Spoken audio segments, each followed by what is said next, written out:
So we made it through 2020 and made it all the way to 2021. For some, that is reason to cheer. For others, there's still questions in the air about what's next.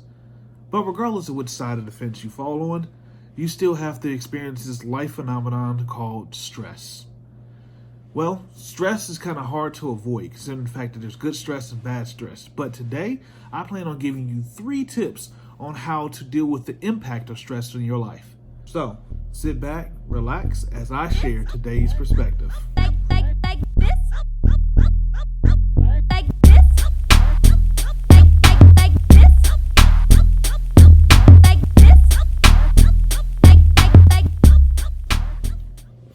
So, welcome to the Unltd Minds Unmedia channel. My name is Dr. J. Duncan, and I'm here to share with you some perspective for your week.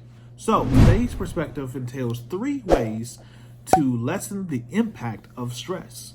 Now, stress itself, like I said before, can be good stress and it can be bad stress. Good stress meaning like birthdays, weddings, graduation, things that would typically give us a goodness, a reward in life. However, it still causes some level of concentration, some level of focus, or some time and attention that takes away from you just being neutral, therefore causing a strain on the mind, the body, the soul, if you will. And then there's negative stress, things that usually give you a bad response but still tug on those same things. As far as our mind is concerned, all those things add up. Whether they're good, bad, they all add and they all sit on your plate and ready for you to deal with day by day. Well, since you can't do anything to fully alleviate stress, that's just a way of the cycle, the process of life, what you can do is lessen the impact that either good stress or negative stress has on you in these 3 simple ways. Way number 1, breathing. Yes, I know, that sounds very simple. You have to breathe in order to live, don't we? Yes. However, usually when we get tense or we get very stressed, we tense up our muscles and then we restrict the amount of breathing that we do. Well, my friends, restricting the amount of oxygen to the body and restricting the flow in which your body is trying to breathe, inhale and exhaling, actually causes more stress. So not only are you dealing with the stressors, you are stressing your body and your natural rhythm out and keeping you from being able to deal with whatever's in front of you. You might experience feeling dizzy. You might experience feeling overwhelmed and needing to sit down, needing to take a rest or lack of energy. Well, a lot of that is tied to the way that you breathe. Okay, so for example, some people say when they do meditations or they take deep breaths or when they're in their zone that they feel relieved, that they feel unstressed. Well, this is the reason why that happens. As you breathe in slowly and then breathe out slowly and with control, you are telling your heart, you're getting your body into a rhythm, is actually able to take in air, which you need to live, and then regulate the speed in which you're breathing, which also impacts your heart rate. And it allows you to then think better. So as you're perceiving things, if you're able to breathe, your body isn't going into a shock that it is lack of air. And with that airflow and you being able to control, I would say 4 in, 5 out. So in, then out. That whole exercise right there will help decrease the amount of stress that you're putting on your heart and your body, allowing you to then deal with the stressors, aka lowering the impact of whatever is happening. So, number 1, like I said, breathing. Taking control of those breaths, ins and outs, will help you. Now, how can that be overboard? Some people think that just breathing is enough. Well, it depends on how you're breathing. Like I said, it's the slow in and the slow out that is allowing you to regulate the rhythm of airflow. If you're just that quick in, quick out, that's going to cause your body pattern to go into overload, aka causing more stress. You're sending yourself into the fight of fight and flight of our natural defenses. So that number 1 tip, when you're feeling stressed, first you need to breathe. Breathe. Okay?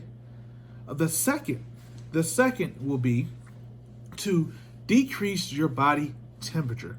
What? I know that sounds weird, right? Let me break down to you like this. When you feel anxiety, when you feel like you're being overwhelmed and overstressed, have you ever noticed that you feel hot? hot around the ears or starting to sweat, that's because your body, number one, that speed is going up. You're getting prepared. Your body's going to get in that fight or flight.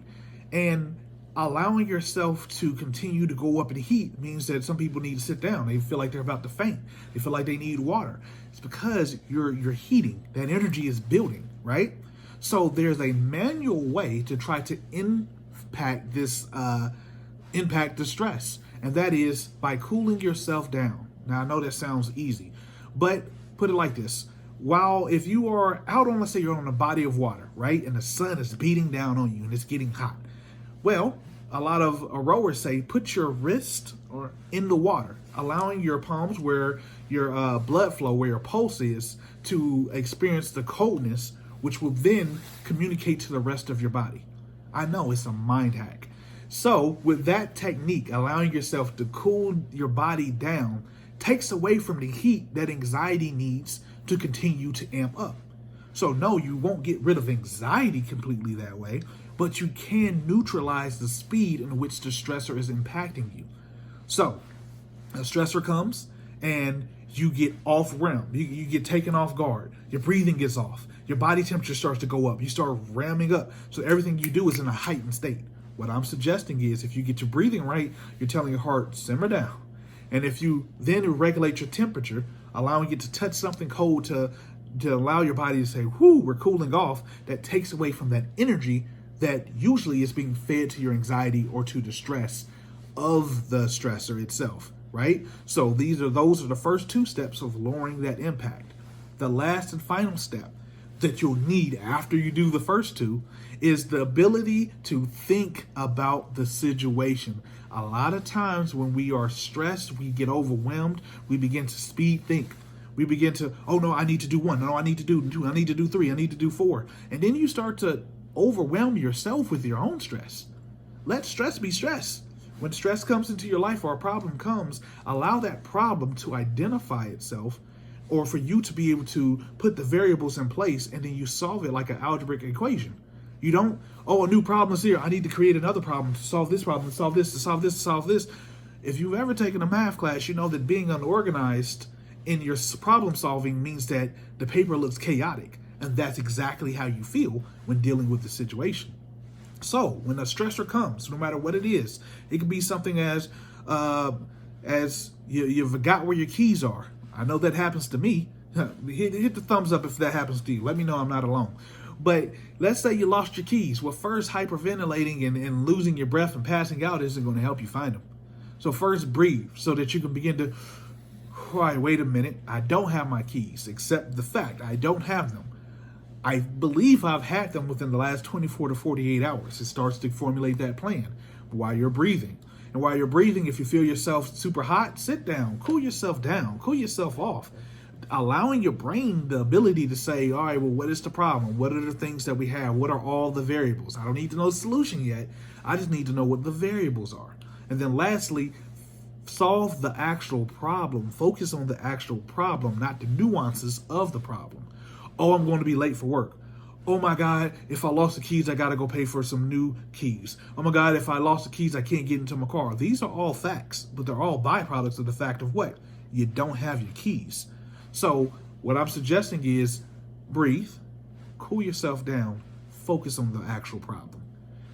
Either way, all these steps are just meant to help lessen the impact of stress. Like I said, there's no way to erase stress completely. But with these three techniques, hopefully you'll be able to apply them in your life to be able to solve problems instead of just being moved by problems.